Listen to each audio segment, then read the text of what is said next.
Hello students, welcome again on my YouTube channel maths hacker Piyush sir. Last class में हमने अपनी exercise 1.1 complete की थी। अब अपना जो चैप्टर 1 है सेट, उसको हम आगे कंटिन्यू करते हैं। तो अब अपना जो टॉपिक है वो है रिक्त समुच्चय इम्पटी सेट। जैसा कि इसके नाम से ही क्लियर हो रहा है, सेट है वो क्या है, इम्पटी है, रिक्त है। अब सेट के अंदर क्या होता है, एलिमेंट होते हैं। तो एक ऐसा सेट जिसमें कोई भी एलिमेंट नहीं हो, उसको हम क्या कहेंगे, इम्पटी सेट कहेंगे, रिक्त समुच्चय कहेंगे। ये इसकी जो डेफिनेशन है वो लिखी हुई है। ठीक है, एक एग्जांपल लेते हैं। हमने लिया सेट ए। अब सेट ए है, उसमें एलिमेंट क्या है, एक्स। अब x है वो किस प्रकार से है, 1 less than x less than 2 and x is natural number. तो x है वो एक नेचुरल नंबर होगा और कैसा होगा, 1 एंड 2 के बीच में होगा। तो 1 और 2 के बीच में कोई नेचुरल नंबर आएगा क्या, नहीं आएगा ना।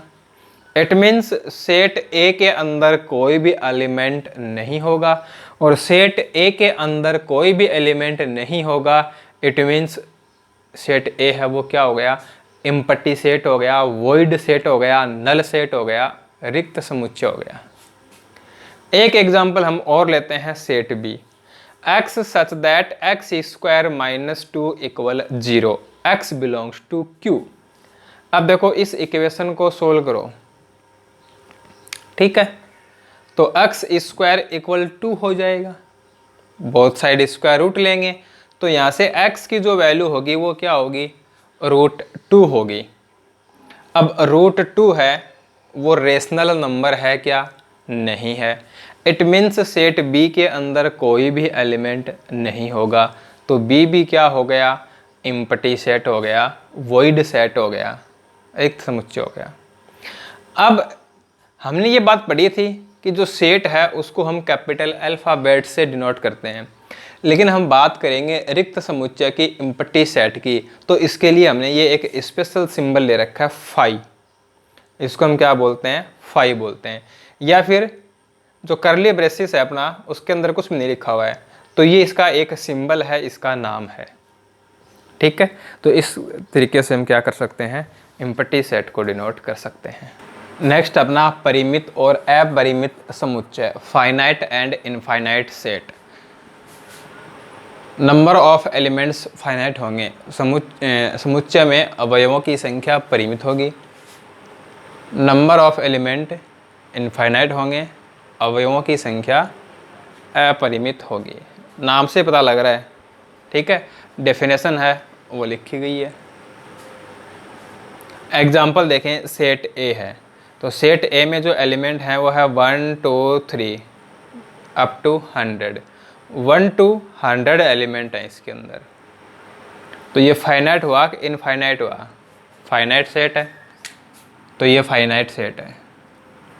सेकंड देखो, सेट बी है, x such that x belongs to n and x minus 1 x minus 2 equal 0। इस इक्वेशन को सोल्व करेंगे तो यहाँ से x की वैल्यू आएगी 1 2, both are natural number, 2 element हुए इसके अंदर। तो ये जो सेट है वो कैसा हुआ, फाइनाइट सेट हुआ।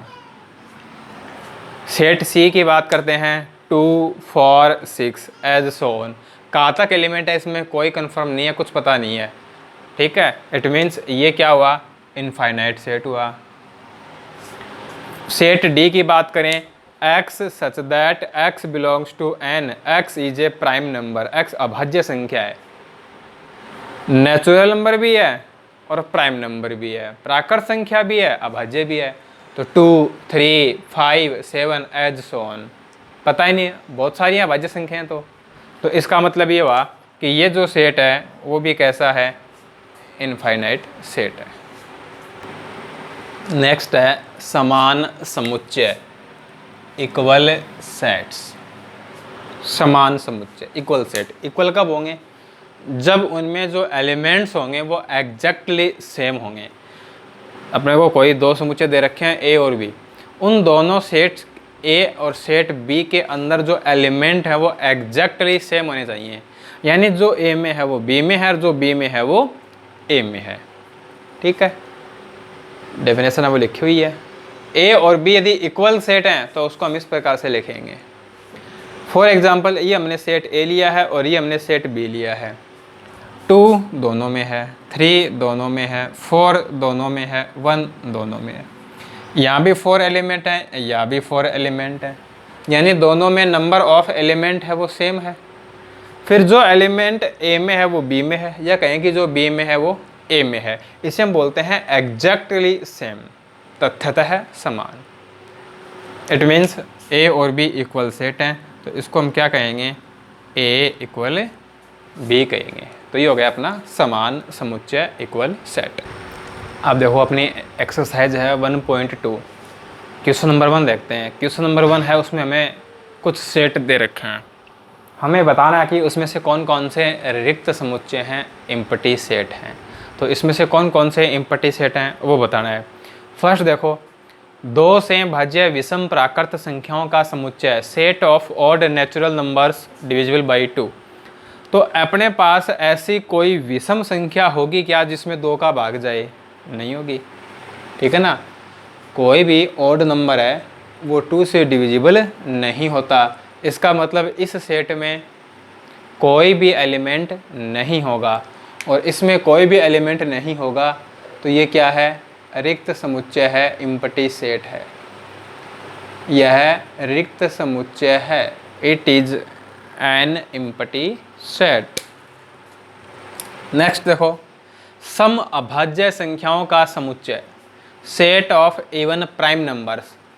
इवन प्राइम नंबर, तो इवन प्राइम नंबर की बात करेंगे तो एक ऐसा नंबर जो इवन भी है प्राइम भी है, एक ऐसी संख्या जो सम भी है और अभाज्य भी है, 2।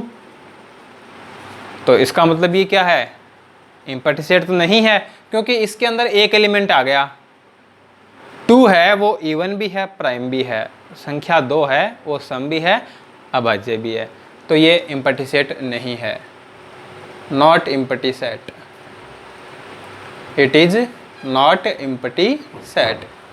यह रिक्त समुच्चय नहीं है। थर्ड देखो, x एक ऐसा नेचुरल नंबर है जो लेस देन तो 5 है और ग्रेटर देन 7 है। तो ऐसी कोई संख्या हो सकती है क्या जो लेस देन 5 और ग्रेटर देन 7 हो, 5 से छोटी हो और 7 से बड़ी हो? नहीं हो सकती ना, तो इसमें कोई भी एलिमेंट नहीं होगा। It means empty set, it is an empty set. यह रिक्त समुच्चय है। y सच दैट y 2 समांतर रेखाओं का उभयनिष्ठ बिंदु है। y such that y is a point common to any 2 parallel line. अब यदि 2 लाइन हैं और वो कैसी हैं, पैरेलल, तो इनका कोई भी पॉइंट है वो कॉमन होगा क्या? नहीं होगा। जब इनमें कोई भी कॉमन पॉइंट नहीं होगा, कोई भी उभयनिष्ठ बिंदु नहीं होगा, तो इसका मतलब इस सेट के अंदर कोई भी एलिमेंट नहीं है, और कोई भी एलिमेंट नहीं है तो इसका मतलब है it is an empty set. यह एक रिक्त समुच्चय है। बात करते हैं क्वेश्चन नंबर 2 की। कुछ सेट दे रखे हैं अपने को, बताने हैं कि कौन से फाइनाइट सेट हैं और कौन सा इनफाइनाइट सेट है, कौन सा समुच्चय परिमित है और कौन सा अपरिमित है। फर्स्ट देखो, वर्ष के महीनों का समुच्चय, set of months of a year.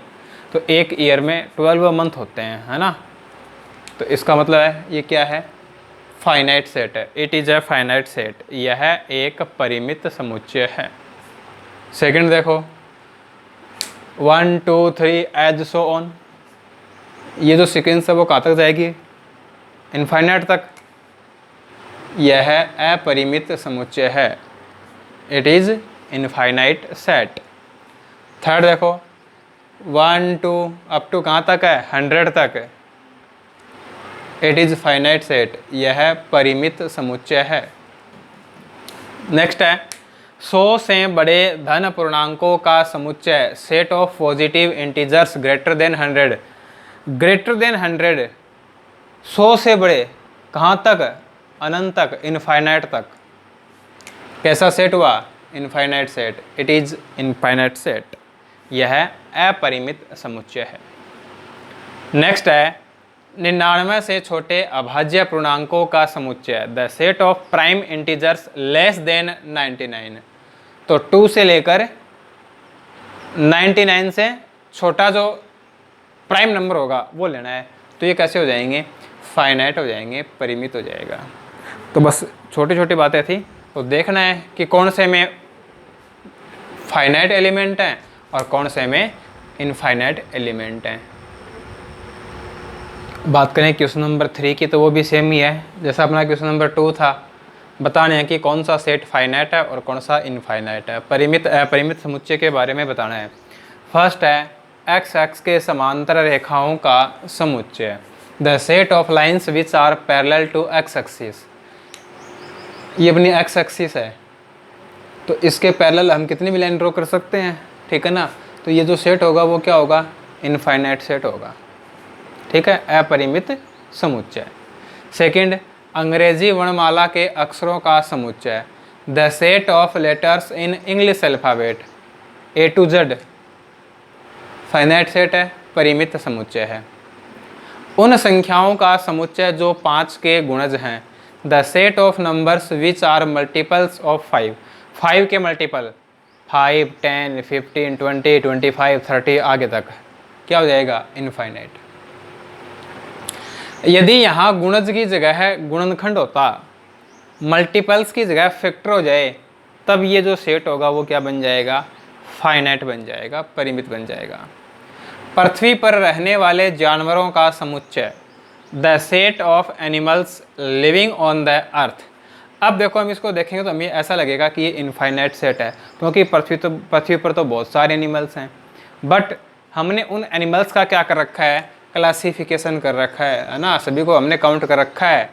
तो ये क्या हो जाएगा, फाइनाइट सेट हो जाएगा, परिमित समुच्चय होगा, फाइनाइट सेट होगा। मूल बिंदु जैसे जाने वाले वृत्तों का समुच्चय, the set of circles passing through origin point. देखो ये अपना ओरिजिन पॉइंट हो गया, तो यहाँ से हम बहुत सारे सर्कल ड्रॉ कर सकते हैं जो ओरिजिन पॉइंट से पास होते हों, ठीक है। तो ये भी क्या हो जाएगा, इनफाइनाइट सेट हो जाएगा। बात करते हैं क्वेश्चन नंबर 4 की। ए इक्वल बी होगा या नहीं होगा, यह हमें बताना है, ए इक्वल बी और नॉट, ठीक है। तो देखो फर्स्ट पार्ट है, सेट ए है उसमें एलिमेंट हैं A B C D, set B है उसमें एलिमेंट हैं डी सी बी ए। तो देखो दोनों सेट के अंदर सेम एलिमेंट हैं क्या, तो देखो सेट ए और सेट बी के अंदर सेम एलिमेंट है ना, तो अपना आंसर क्या हो जाएगा, यस, या लिख देंगे ए इक्वल बी, यस लिख देंगे, हाँ लिख देंगे, या फिर लिख देंगे ए इक्वल बी, ये अपना इसका आंसर हो गया। सेकंड देखो, सेट ए में एलिमेंट हैं 4, 8, 12, 16, इधर 8, 4, 16, 18। अब देखो इसमें तो 18 है और इसमें 18 नहीं है, it means no, A not equal B, ठीक है। अब आंसर क्या होगा, नो, या फिर क्या लिखेंगे, ए नॉट इक्वल बी। थर्ड देखो, यहाँ जो सेट है वो रोस्टर फॉर्म में दे रखा है और इधर जो दे रखा है वो सेट बिल्डर फॉर्म में दे रखा है। तो सेट बिल्डर फॉर्म में दे रखा है तो इसको हम रोस्टर फॉर्म में कन्वर्ट कर लेते हैं एक बार, है ना। देखो क्या होगा, एक्स है वो पॉजिटिव इवन इंटीजर है, पॉजिटिव इवन इंटीजर 2, 4, 6, ठीक है। कहाँ तक है, लेस देन इक्वल 10 तक है, तो 2 हो जाएगा, 4 हो जाएगा, 6 हो जाएगा, 8 हो जाएगा, 10 हो जाएगा। इधर देखें 2 है, 4 है, 6 है, 8 है, 10 है, it means both are equal, A equal B. इसका जो अपना आंसर होगा वो होगा ए इक्वल बी, ठीक है। फोर्थ देखो, इधर देखें क्या दे रखा है, सेट बिल्डर फॉर्म में दे रखा है, ठीक है। तो इसको हम यदि रोस्टर फॉर्म में चेंज करें तो 10 के मल्टीपल 10, 20, 30, 40, 50 ये होंगे 10 के गुणज, ठीक है ना। प्राकृत संख्याओं से गुणा करते जाओ बस, तो 10, 20, 30, 40, 50 ये होंगे इधर 15 भी आया है, 25 भी आया है। इट मीन्स दोनों इक्वल नहीं होंगे। तो क्या लिखेंगे? नो, या फिर कहेंगे ए नॉट इक्वल बी। ठीक है ना? या तो यस नो के फॉर्म में हम आंसर देंगे, या फिर ऐसे लिख देंगे इक्वल है तो ए इक्वल बी, और इक्वल नहीं है तो A not equal B. Question number 5 है, सेम है जैसा अपना क्वेश्चन नंबर 4 था। इसमें भी हमें बताना है कि ए इक्वल बी होगा या नहीं होगा। फर्स्ट पार्ट है, सेट ए है उसमें एलिमेंट हैं 2 और 3। सेट बी है x such that x is solution of x square plus 5x plus 6 equal 0। x समीकरण x square plus 5x plus 6 बराबर 0 का हल है। अब ये एक क्वाड्रेटिक इक्वेशन है, द्विघात समीकरण है, इसको सरल कर लो। x square plus 5x plus 6 equal 0। तो इसके हम फैक्टर करेंगे तो x plus 2 x plus 3 equal 0। तो यहाँ से x की जो वैल्यू आएगी वो -2 -3 आएगी, यानी सेट B में जो एलिमेंट होंगे वो होंगे -2 -3। सेट A में जो एलिमेंट हैं वो हैं 2 3। तो clear A not equal B। Second part देखो, सेट A है set of all x such that x is a letter of word follow. x such that x शब्द फॉलो का एक अक्षर है। तो देखो फॉलो में क्या क्या आया है, इसको हम रोस्टर फॉर्म में लिख लें, FOLW। सेट बी की बात करें, ये भी सेट बिल्डर फॉर्म में है, तो इसको भी हम रोस्टर फॉर्म में लिख लेते हैं। ठीक है, y such that y is a letter of word Vallabh. y such that y शब्द वल्लभ का एक अक्षर है। तो क्या क्या है इसके अंदर, WOLF। अब देखो दोनों को बिल्कुल सेम है, इट मीन्स A इक्वल है B के। तो ये था अपना question number 5। Question number 6, question number 6 है, इसमें अपने को कुछ सेट दे रखे हैं। अब ये जो सेट दे रखे हैं इसमें से कौन कौन से सेट इक्वल हैं वो हमें बताना है। तो देखो सेट A है, इसमें एलिमेंट हैं 2 4 8 12 है। अब जो रिमेनिंग सेट्स हैं, जो शेष समुच्चय हैं, उनमें देखो किसी में भी ये एलिमेंट हैं क्या? 2, देखो यहाँ तो क्लियर पता है, क्लियर दिख रहा है कि इसमें तो कुछ नहीं होना है, इसमें 2 4 8 आया नहीं, यहाँ आ रहा बस। तो देखो 2 इसमें है लेकिन 2 इसमें नहीं है, तो A तो किसी के भी इक्वल नहीं है। चलो B को चेक करते हैं। B में एलिमेंट हैं 1 2 3 4। तो एक ऐसा सेट देखो जिसमें भी 1 2 3 4 एलिमेंट आए हों। किसमें है? D में देखो 1 2 3 4। इट मीन्स B है वो इक्वल है D के। अब आ जाओ C पे। C में एलिमेंट हैं 4 8 12 14। ये किसी में भी हैं क्या? किसी भी सेट में नहीं है ना ये एलिमेंट, तो C किसी के भी इक्वल नहीं होगा। अब लेंगे D को, तो D इक्वल हो जाएगा B के। इसको दोबारा से लिखने की आवश्यकता नहीं है, B इक्वल D कहें या D इक्वल B कहें, बात तो एक ही है। E में आ जाओ, -1 और 1, देखो ये रहे। इट मीन्स सेट E है वो किसके इक्वल हो जाएगा? G के इक्वल हो जाएगा। और कोई सेट F को देखें और H को देखें तो ये इक्वल नहीं है। तो सेट B है वो तो सेट D के इक्वल हो गया, यानी B इक्वल D, और E है वो G के इक्वल हो गया, E इक्वल G। तो ये थी अपनी एक्सरसाइज 1.2। आज की क्लास कैसी लगी? अच्छी लगी तो वीडियो को लाइक ज़रूर कीजिएगा, अपने दोस्तों के साथ इसे शेयर कीजिएगा। चैनल को यदि आपने सब्सक्राइब नहीं किया है तो सब्सक्राइब कर लीजिएगा, और जो बेल आइकन है उसको प्रेस कर लीजिएगा, जिससे जब भी एक नई क्लास अपलोड की जाएगी तो आपको उसकी सूचना मिल जाएगी। ठीक है, तो नेक्स्ट क्लास में फिर मिलते हैं एक नए कंसेप्ट के साथ। Thanks for watching.